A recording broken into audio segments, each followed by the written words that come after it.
கிறிஸ்துவினால் தெரிந்தெடுக்கப்பட்டவர்கள், இயேசுவின் இரத்தத்தினால் கழுவப்பட்டவர்கள். சாத்தானுக்கு இனிமேல் உங்கள் மேல் உரிமை இல்லை. எல்லாமே இயேசு, எல்லாமே இயேசு, எனக்கு எல்லாமே இயேசு. America, you have what is called gay churches, and where homosexuals and lesbians can get married in the church. நீங்கள் உதாரணத்திற்கு பார்க்கும் பொழுது அமெரிக்க சபைகளில் பார்த்தால் ஒரு ஆண் மற்றொரு ஆணோடு கூட அல்லது ஒரு பெண் மற்றொரு பெண்ணோடு கூட விவாகம் செய்து கொள்ளக்கூடும். So you will think of that and say, what, how stupid, how can they do that in a church? அதை நீங்கள் பார்க்கும் பொழுது எவ்வளவு புத்தியீனமாய் இதை ஒரு ஆலயத்தில் வைத்து எப்படி செய்யலாம் என்று நினைக்கலாம். Why didn't David say David and Jonathan's love for each other was greater than the love for women? Isn't it written in the Bible? ஏன் வேதத்திலே நாம் அதற்கு உதாரணமாக ஏற்றபடி ஒரு வசனத்தை எடுத்துக்கொண்டால் தாவீதும் யோனத்தானும் ஸ்திரீகளை காட்டிலும் அதிகமான நேசமுடையவர்களாய் இருந்தார்கள் அல்லவா? So that's permitted. அது அங்கே அனுமதிக்கப்பட்டிருக்கிறது. So you see, if you don't love the truth, you will get verses like this to suit your lust. பாருங்கள், நீங்கள் சத்தியத்தை உண்மையாய் நேசிக்காத பட்சத்தில் இப்படி உங்களுடைய இச்சையை ஏற்றுக்கொள்ளக்கூடியதான அளவுக்குரிய வசனங்களை நீங்கள் திருகி மாற்றி எடுத்துக்கொள்ளலாம். So that you can get snared and be destroyed. அப்படி நீங்கள் செய்யும் பொழுது நீங்கள் கண்ணியாய் அதிலே மாட்டிக்கொண்டு அங்கே நீங்கள் அழிக்கப்படுவீர்கள். So be very careful. If our heart is not sincere in the truth, you will find lies. ஆகையினாலே நீங்கள் மிக மிக எச்சரிக்கையாய் இருக்க வேண்டும். நம்முடைய இருதயமானது உண்மை இல்லாத பட்சத்தில் தேவனுடைய வசனங்களில் தானே நாம் பொய்களை எடுத்துக்கொள்ள முடியும். One day one boy jumped out of a running bus. ஒரு நாள் ஓடிக்கொண்டிருந்ததான பேருந்திலிருந்து ஒரு பையன் குதித்து விட்டான். He was a Christian. அவன் ஒரு கிறிஸ்தவன். He seemed to be a very spiritual boy also. அவன் ஒரு ஆவிக்குரிய பையனைப் போலத்தான் காணப்பட்டது. From a running bus he jumped out. ஆனால் ஓடுகின்ற பஸ்ஸிலிருந்து அவன் இறங்கி குதித்து விட்டான். Why did you do that? ஏன் இப்படி செய்தாய்? The Bible says, he that loveth his life will lose it, he that loseth his life will find it. So I'm losing my life to find it. ஏனென்றால் அவன் சொன்ன பதில் என்ன? வேதத்தில் இப்படி ஒரு வசனம் இருக்கிறதே, தன் ஜீவனை நேசிக்கிறவன் அதை இழந்து போவான், அதை இழந்து போகிறவன் அதை திரும்பவும் பெற்றுக்கொள்வான் என்று வசனம் இருக்கிறபடினால் நான் இப்படி செய்தேன் என்று சொன்னான். One day he took all his study books and he started throwing it out of his first floor balcony into the floor, onto the ground. அவன் படிக்கிறதான ஒரு எல்லா புத்தகங்களையும் ஒரு நாள் எடுத்து தன்னுடைய மேல் அறையில் இருந்து அப்படி எல்லா புத்தகங்களையும் தெருவில் வீசி எறிந்தான். Why are you doing that? என்ன இப்படி செய்கிறாய்? Why are you taking your study books and throwing? நீ படிக்கிற புத்தகங்களை எடுத்து இப்படி வெளியே எறிந்து விடுகிறாயே? No, the Bible says that we should lay everything at the feet of the Lord. வேதம் சொல்லுகிறது எல்லாவற்றையும் நீ கர்த்தருடைய பாதத்தில் வைத்து விட்டு விடு. Okay, you go and lay it at the feet of the Lord. Why are you throwing it on the ground? நல்லதுதான், கர்த்தருடைய பாதத்தில் போய் வைத்து விடு. ஏன் நீ இப்படி தரையிலே வெளியிலே சாலையில் தூற்றி எறிகிறாய்? The Bible says heaven is my throne, earth is my footstool. உடனடியாக அவன் சொன்ன பதில் என்ன? வானம் எனக்கு சிங்காசனம், பூமி எனக்கு பாதபடி என்று வசனம் சொல்லுகிறது. So all kinds of stupid connections you'll get like this if our heart is not sincere, so that we'll go and fall and stumble. ஆகினாலே நம்முடைய இருதயமானது உண்மை இல்லாத பட்சத்தில் இப்படிப்பட்டதான மதியீனமான காரியங்களை நமக்கு தூண்டி கடைசியிலே நாம் போய் அங்கே வழுகி விழுந்து விடுவோம். This is called twisting the truth. இதுதான் சத்தியத்தை பிசங்கச் செய்வது. There is also a half truth which can become a lie. அது மாத்திரமல்ல, பாதி உண்மை என்றுதான் ஒரு காரியம் உண்டு, அதுவும் அங்கே பொய்யாக மாறிவிடுகிறது. Like what? அது என்ன? You can be very involved in Yabes in the ministry here. You can be very involved close with the servants of God, and you can be a very a white dressed, white clothed Christian, but you can be without Jesus.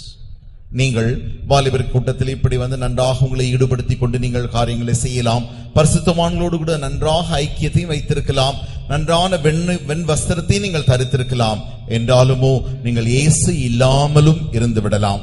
The Pharisees they were very happy with giving tithes and giving offerings and keeping to the rules, and they were very happy about that. பரிசேயரை பாருங்கள், அவர்கள் தங்களுடைய தசம பாகங்களை செலுத்துவதிலும் காணிக்கைகளை செலுத்துவதிலும் இப்படி தங்களுடைய கட்டுப்பாடுகளில் இருப்பதை குறித்து மிக மிக சந்தோஷமாய் இருந்தார்கள்.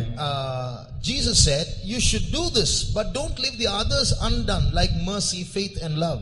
இயேசு சொன்னார், இதை நீங்கள் செய்யுங்கள், என்றாலுமோ இரக்கம், அன்பு, இப்படிப்பட்டதான பரிசுத்தம், இப்படிப்பட்ட காரியங்களை நீங்கள் விட்டு விடாதிருங்கள். When I was in school, I ran in an 800 meter race. நான் பள்ளியில் இருக்கும் பொழுது 800 மீட்டர் ஓட்டப்பந்தயம் ஓடினேன். And the first 400 meters I came first. 400 metre ஓட்டப்பந்தயத்தில் நான் தான் முதல் மாணவனாய் வந்தேன். I ran so fast everybody started clapping because I was in lead. நான் அவ்வளவு வேகமாக ஓடினபடினால் எல்லாரும் நன்றாக கைத்தட்டினார்கள். ஏனென்றால் நான் எல்லாரை காட்டிலும் அதிக முன்பாய் ஓடிக்கொண்டிருந்தேன். After that I got so tired that I couldn't run after that. அதற்கு பின்பு நான் மிக மிக களைத்து போனபடினாலே அடுத்த ஓட்டத்தில் நான் சரியாக ஓட முடியவில்லை. First 400 meters I was first, and after that all the rest of the 400 meters I was last. முதல் 400 மீட்டர் ஓட்ட பந்தயத்தில் நான் தான் முதன்மானவனாய் இருந்தேன். ஆனால் அதற்கு பின்பு வருகிற 400 மீட்டர்களில் யாவரிலும் நான் களைத்தபடினால் நானே கடைசியாய் மாறி போனேன். So can I go and tell everybody? They won, of course, but first 400 I won, you know. அவர்கள் ஜெயித்து விட்டார்கள், முடியவில்லை என்றாலும் முதல் 400 மீட்டரில் நான் தான் முதல் வந்தேன் தெரியுமா என்று நான் சொல்ல முடியும். What's the use of going and saying that to everyone? There are other people standing in the victory stand. ஆனால் அப்படி போய் சொல்வதனாலே என்ன பிரயோஜனம்? இப்பொழுது ஜெயிச்சவர்கள் இருக்கிறதான அந்த பட்டியலில் மற்றவர்கள் தானே நின்று கொண்டிருக்கிறார்கள். So just like that, these Pharisees, they did something spiritual and they were very happy and very proud about that, you know, going and telling everyone, you know how spiritual I am. அதே வண்ணமாக பரிசேயர்கள் ஏதோ ஒரு சில காரியத்தை ஆவிக்குரிய வண்ணமாக செய்துவிட்டு அதிலே தாங்கள் மிக மிக சந்தோஷப்பட்டு பெருமையுள்ளவர்களாய் எவ்வளவு ஆவிக்குரியவன் நான் என்று தன்னை பெருமை பாராட்டி கொண்டிருந்தார்கள். So don't be satisfied with stopping somewhere halfway. I'm coming to all the meetings, you know, Sundays I dress in white and I don't talk any bad words. I fast twice a week. All that is all halfway. Is Jesus? Are you close to Jesus?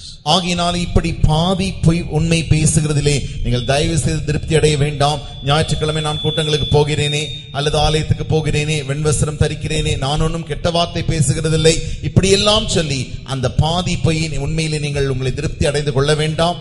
இயேசு இல்லாத பட்சத்தில் நீங்கள் அப்படி இருப்பதினாலே என்ன பிரயோஜனம்?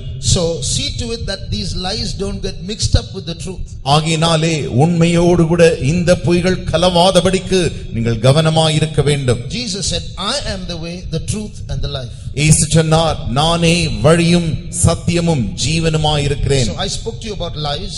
நான் இப்பொழுது பொய்களை குறித்து பேசினேன். Then I spoke to you about lies mixed up in the truth. உண்மையிலே பொய்கள் கலந்திருப்பதை குறித்து பின்பாடு நான் பேசினேன். Finally we come to the truth. கடைசியில் உண்மை சத்தியத்திற்கு நாம் வருவோம். You know, our soul has a mouth. உங்களுக்கு தெரியுமா, நம்முடைய ஆத்துமாவிற்கு ஒரு வாய் உண்டு. Read Psalm 103 and verse 5. 103ஆம் சங்கீதம் 5ஆம் வசனம். நன்மையினால் உன் வாயை திருப்தியாக்குகிறார். So now who's talking? இங்கே யார் பேசுகிறது? Can anyone say who's talking? இங்கே யார் இதை சொல்வது? Read verse 1. 1ஆம் வசனத்தை வாசியுங்கள். என் ஆத்துமாவே கர்த்தரை ஸ்தோத்திரி. Enough. Who's talking? இப்பொழுது யார் இங்கே பேசுகிறது? The psalmist is talking. இங்கே சங்கீதக்காரன் பேசுகிறானா? To whom is he talking? யாரோடு கூட பேசுகிறான்? He's talking to his own soul. அவன் தன்னுடைய சொந்த ஆத்துமாவோடு கூட பேசுகிறான். In the continuation of that conversation, he is telling his soul, bless the Lord, O my soul, because he satisfies your mouth, the soul's mouth, with good things. அவன் ஆத்துமாவோடு கூட அப்படி சம்பாஷிக்கும் பொழுது அவன் சொல்கிறான், என் ஆத்துமாவே உன் கர்த்தரை நீ ஸ்தோத்திரி, ஏனென்றால் நன்மையினால் உன் வாயை அவர் திருப்தியாக்குகிறார். Just like the body has a mouth, the soul has a mouth. எப்படி ஒரு சரீரத்திற்கு வாய் உண்டோ அதே வண்ணமாக ஆத்துமாவிற்கும் ஒரு வாய் உண்டு. What for? இதற்காக he satisfieth thy mouth with good things. நன்மையினாலே நம்முடைய வாயை திருப்தியாக்கும்படியாக.